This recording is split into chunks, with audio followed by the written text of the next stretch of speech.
Hay un sol en cada esquina de mi casa y una sombra muy menguada en el alero. Es el sol del mediodía que me habla con sus cálidos modales extremeños. Es verano bajo el chopo y bajo el agua. Es verano en el botijo y su refresco. Es verano y el calor bajo la enagua. Es verano que al pudor hace requiebros. Porque siempre Extremadura eres motivo, esa causa encadenada con mis versos. El miajón que seco cruje en el olvido al calor de este verano tan inmenso. La dehesa se ha fundido en mil colores.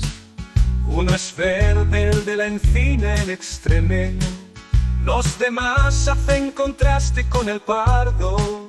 Son colores que conjugan con amores. Son matices que se fruncen en mi sello. Son poemas en los ojos de este bardo. Porque siempre Extremadura eres motivo, esa causa encadenada con mis versos. El miajón que seco cruje en el olvido al calor de este verano tan inmenso.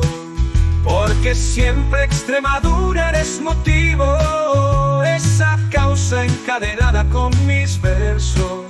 El miajón que seco cruje en el olvido al calor de este verano tan inmenso. Tan inmenso. Porque siempre Extremadura eres motivo,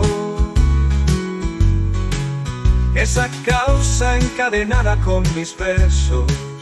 El miajón que seco cruje en el olvido al calor de este verano tan inmenso.